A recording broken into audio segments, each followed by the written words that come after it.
पहले तेल गैस रोका, अब हॉर्मूज में ईरान वो करने जा रहा कि पूरी दुनिया में नया हाहाकार मच जाएगा क्या। अनलिमिटेड सीज फायर के बाद पैर पटकते ट्रंप का नया कांड। उधर पाकिस्तान में पब्लिक मुनीर को क्यों कोस रही है। ट्रंप ईरान की तनातनी के चक्कर में युद्ध के बाद भारत में 25-30 रुपए महंगा हो जाएगा क्या पेट्रोल, इसका सच क्या है। पिंक मिसाइल के बाद ईरान की ब्लू मिसाइल, मिड टर्म चुनाव के चक्कर में फंसे ट्रंप की हालत और खराब होने वाली है क्या, अब इसका चैप्टर। गल्फ में स्ट्रेट ऑफ हॉर्मूज पर दोहरी नाकेबंदी से दुनिया भर के देशों की टेंशन बढ़ी हुई। लंदन में कल 30 देशों की बैठक इसी मुद्दे को लेकर हो रही है कि आखिर हॉर्मूज को खुलवाना कैसे है बॉस। क्योंकि आप देखिए, ईरान की मर्जी के बिना हॉर्मूज से एक भी शिप पार नहीं जा पा रही। हॉर्मूज के बाहर अमेरिका नाकेबंदी करके बैठा है। कभी अमेरिका जहाजों पर कब्जा कर रहा है, कभी ईरान करता है। आज तो ईरान एक शिप पर कब्जे का वीडियो भी जारी कर चुका है, वो भी आपको दिखाऊंगा। इधर अमेरिका ने हॉर्मूज की नाकेबंदी और टाइट कर दी। ट्रंप ने एक और न्यूक्लियर वॉरशिप ईरान की तरफ रवाना कर दिया है। मतलब एक तरफ अनलिमिटेड टाइम का सीज फायर चल रहा है, दूसरी तरफ ईरान की घेराबंदी चल रही है। ईरान अलग उधर जो है वो अपने पैर फैला रहा है। ट्रंप और ईरान करना क्या चाहते हैं, दुनिया को समझ में नहीं आ रहा। इधर ईरान ने हॉर्मूज के समंदर में बिछी इंटरनेट केबल को काटने की धमकी दे दी है। अगर ईरान ने ऐसा कर दिया बॉस, तो सभी खाड़ी देशों का डिजिटल कनेक्शन दुनिया भर से कट जाएगा। तब क्या होगा, मतलब जो हाहाकार ईरान की मिसाइल से खाड़ी देशों में मचा था, वो इंटरनेट केबल काटने के मुकाबले कुछ नहीं था। अगर ये इंटरनेट का केबल कट गया तो आप समझिए कि बहुत बड़ा कांड हो जाएगा। इसके क्या क्या नतीजे होंगे बताऊंगा आज आपको। ईरान अपनी हरी मिसाइलों का रंग बदलकर नीला क्यों कर रहा है, क्या ब्लू कलर से एयर डिफेंस ब्रीच का कोई कनेक्शन है। जो ट्रंप ईरान का रिजीम चेंज करने निकले थे, ईरान के जिस निर्वासित क्राउन प्रिंस रजा पहलवी को सत्ता थमाने वाले थे, उस रजा पहलवी पर कहां हमला हो गया, आज आपको यह भी दिखाऊंगा। जंग ईरान अमेरिका के बीच है और लॉकडाउन पाकिस्तान में लगा हुआ है। पाकिस्तान में ऐसा क्या हो रहा है कि पब्लिक मुनीर शहबाज को भर भर के कोस रही है। अमेरिका ईरान के बीच जो मारकाट थमी हुई है फिलहाल के लिए, वो कब शुरू हो जाएगी कोई नहीं जानता, क्योंकि ट्रंप की बातों का भरोसा किसी को नहीं है। कल ही ट्रंप ने अनलिमिटेड टाइम के सीजफायर का ऐलान किया था, लेकिन आप देखिए कि ट्रंप ने अपना एक और खतरनाक वॉरशिप ईरान की तरफ भेज दिया।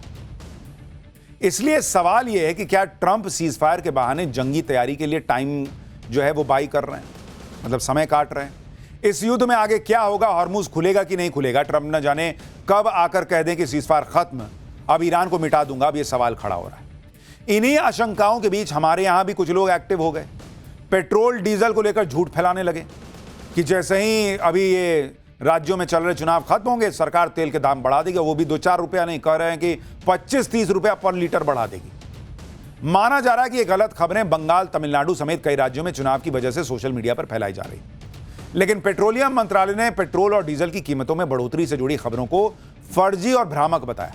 पेट्रोलियम मंत्रालय ने साफ किया कि सरकार के पास ऐसा कोई प्रस्ताव अभी विचाराधीन ही नहीं है कि चुनाव के बाद तेल के दाम बढ़ाने हैं।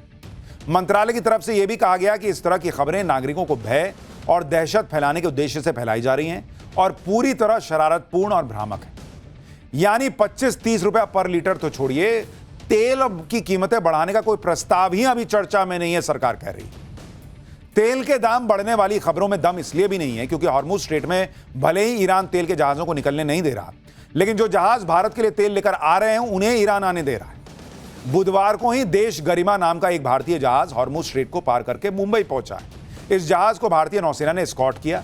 इस ऑयल टैंकर पर 97,000 मीट्रिक टन कच्चा तेल लगा हुआ है। इसलिए सरकार कह रही है कि हाल फिलहाल तेल के दाम बढ़ाने का कोई प्रस्ताव आया ही नहीं है, ना ही सरकार इस पर विचार कर रही है। देश में तेल की तो दिक्कत नहीं है, लेकिन गैस सप्लाई का थोड़ा बहुत संकट अभी भी बना हुआ है।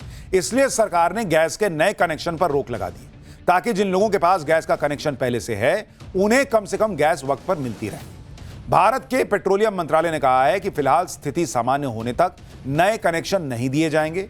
इस फैसले के बाद भारत में सरकारी तेल कंपनियों ने नए एलपीजी कनेक्शन जारी करने की प्रक्रिया को फिलहाल के लिए रोक दिया।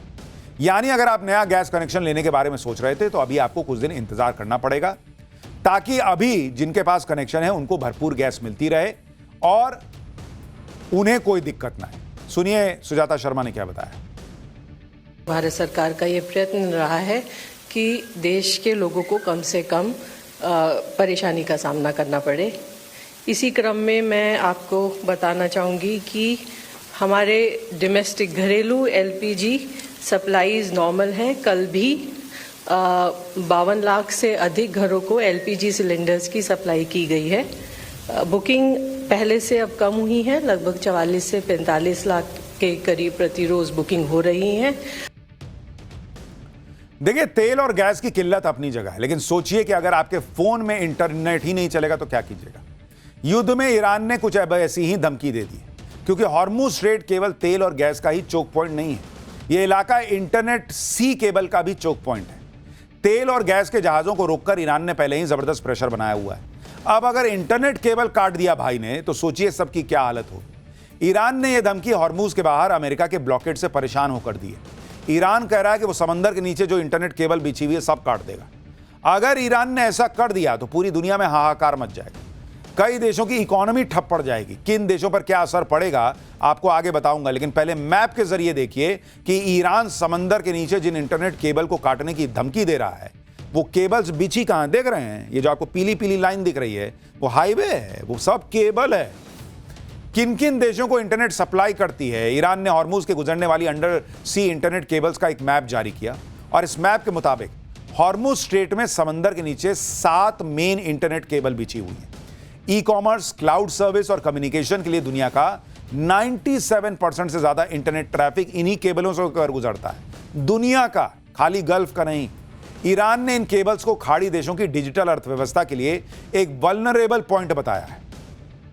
अब आप देखिए कि अगर ईरान ने इन इंटरनेट केबल को काट दिया तो इसका सबसे ज्यादा असर किन देशों पर पड़ेगा। जिन देशों की संचार व्यवस्था पूरी तरह से इन इंटरनेट केबल्स पर निर्भर है वो गल्फ के कुल 5 देश हैं। इन देशों का रास्ता और इंटरनेट केबल दोनों हॉर्मुज स्ट्रेट से ही होकर गुजरते हैं।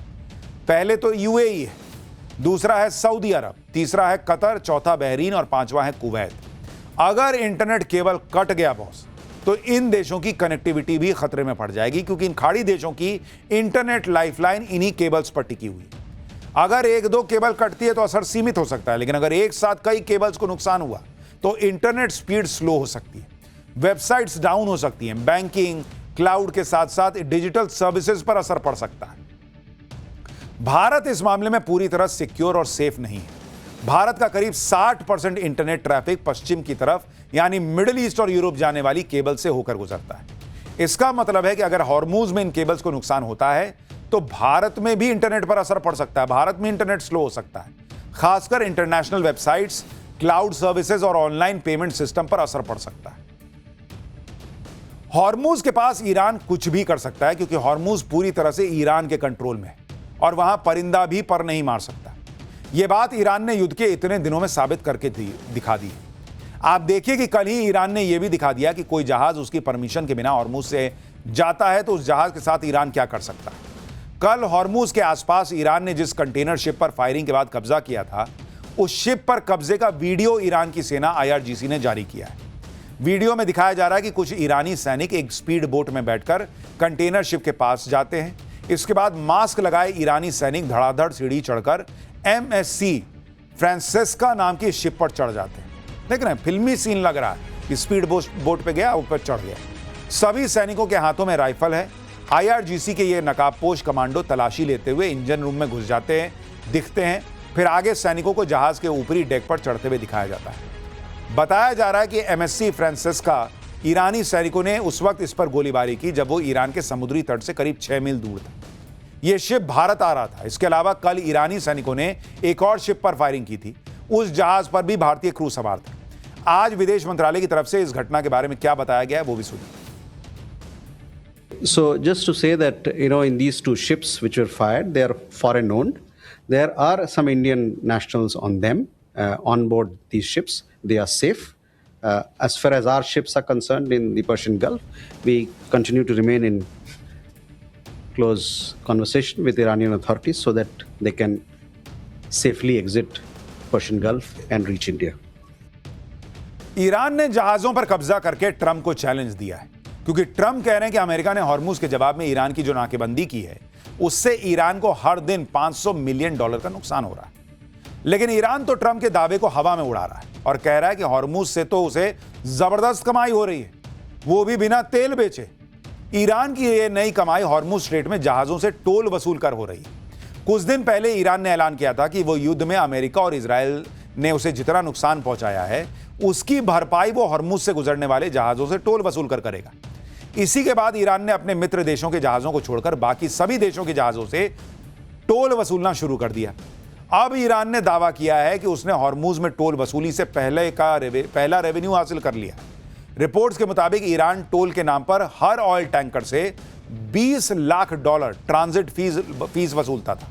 ईरान इन पैसे की पेमेंट कभी युआन में तो कभी क्रिप्टो करेंसी में लेता था। ईरान इस पैसे को अपने बैंक्स में जमा कर रहा है।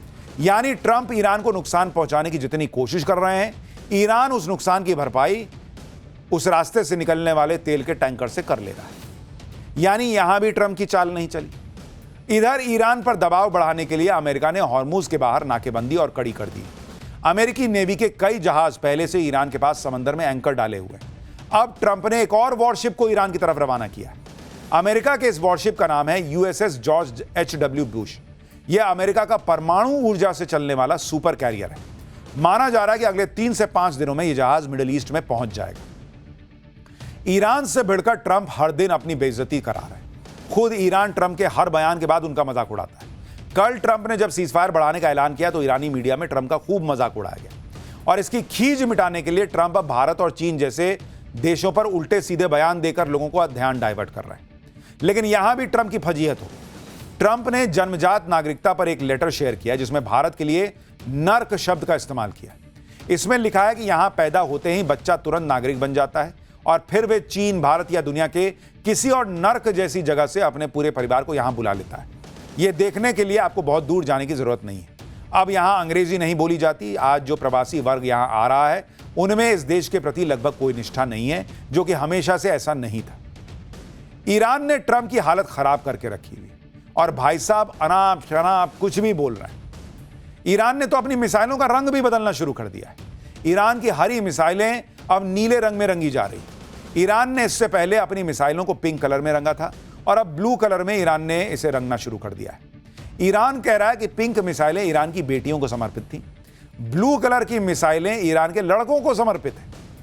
यानी ईरान यह भी दिखा रहा है कि उसके पास मिसाइलों की कोई कमी नहीं है और रंग रंग के ऐसी मिसाइलें मारेगा कि ट्रंप के चेहरे का रंग उतार देगा।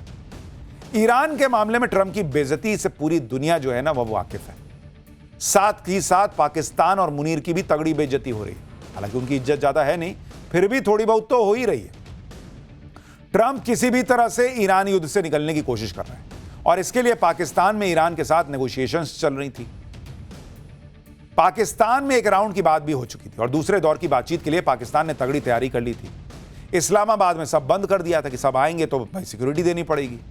पाकिस्तान ने अमेरिकी और ईरानी प्रतिनिधिमंडल की सुरक्षा के लिए लॉकडाउन लगा दिया, लेकिन इससे पाकिस्तानी पब्लिक परेशान हो रही है। और अब जब शांति वार्ता में अमेरिका और ईरान दोनों आए ही नहीं तो पाकिस्तानी पब्लिक भड़क गई कि यार झूठे परेशान कर दिए तुम। पाकिस्तान पहले से बदहाल है और अब बेवजह के लॉकडाउन से इस्लामाबाद में लोगों की मुश्किल बढ़ गई। इस्लामाबाद में पिछले 10 दिनों से लॉकडाउन की स्थिति है। इस वजह से सब्जियों के दाम आसमान पर पहुंच गए। वहां मिर्च 300 रुपए किलो बिक रही है, टिंडा 800 रुपए का हो गया है, शिमला मिर्च 500 रुपए किलो की हो गई है। शहबाज और मुनीर अमेरिका ईरान युद्ध के सीजफायर का क्रेडिट ले रहे हैं और दूसरी तरफ पाकिस्तान के लोग ही शहबाज और मुनीर को गालियां दे रहे हैं कि हमारी जिंदगी जहन्नुम बना दी इसने। पाकिस्तान की पब्लिक ही कह रही है कि उनके नेता उन्हें जलील करा रहे हैं, लेकिन क्या कीजिए, ये देश बना ही जलील होने के लिए।